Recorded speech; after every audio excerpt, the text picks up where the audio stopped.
Final Play Sports Wrap. I'm your host, Pete Lubar, and today we're talking Mountain West basketball. We are now at the quarter pole of the season, 5 games in for most teams, and the teams that are supposed to win are winning for the most part.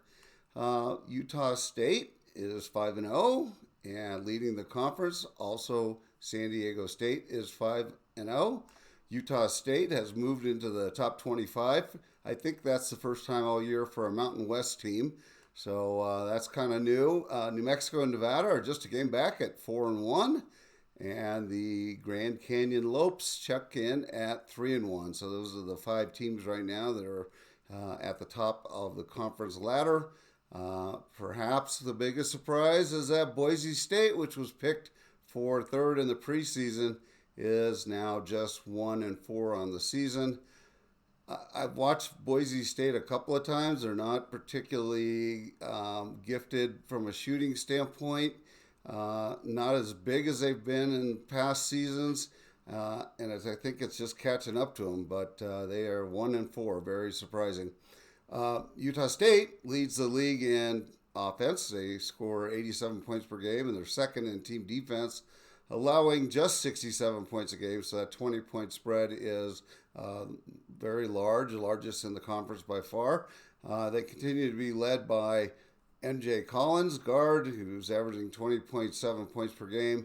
And, of course, Mason Falslev chips in another 15.5 points per game.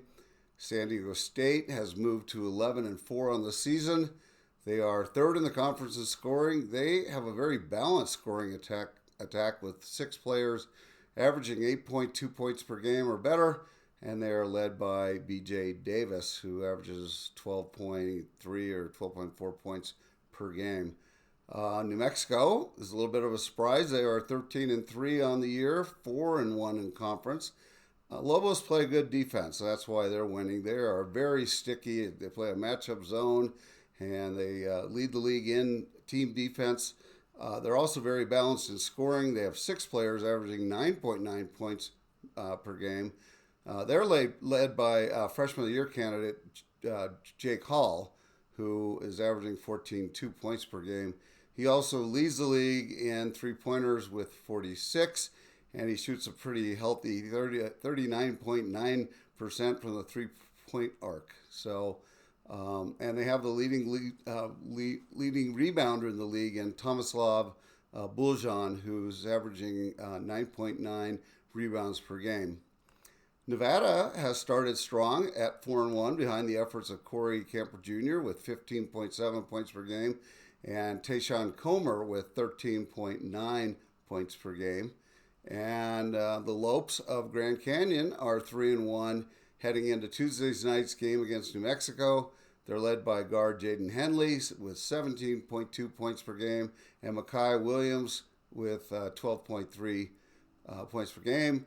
They really had an eye-opening win over Boise State a couple of weeks ago as they beat the Broncos by 17 in Boise. So that was a bit of an upset and an awakening to the rest of the Mountain West for sure.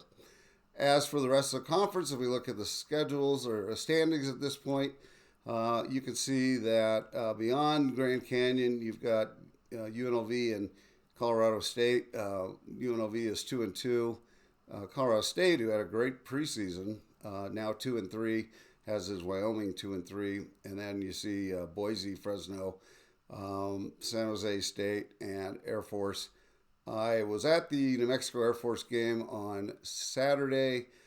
That Air Force team is the worst I've ever seen. Joel Scott is not recreating the magic by any stretch of the imagination. They don't have anyone that shoots well from outside. They don't have any size. They don't play great defense. They don't pass well, a lot of turnovers. So they need to, this may be Joel's last season because they're not good, and I don't think he's made them any better in the 4 or 5 years that he's been now the head coach again. At this point in the season, you kind of have to look at who's played who. Neither New Mexico or Utah State have played one of the top 5 teams in the conference, while Nevada and San Diego State have played each other once. Other than that, they haven't played anyone. So, things will get a little tougher over the next 2 weeks for all the schools. I noticed New Mexico plays both Grand Canyon and San Diego State this week, so things are going to change dramatically here over the next 2 weeks. But this is where we are at this point. If you kind of look at the net scores at this point, Utah State right now is up there a bit in the 30s. New Mexico is in the mid 40s, so I would consider that a on the bubble kind of team. And San Diego State's around that point too. Everyone else is further down. We'll get more into that as we get closer and it means something. But for now, that is it. Hope you enjoyed this. If you did, please subscribe to my YouTube page. And hope you have a great day. I appreciate you. Bye.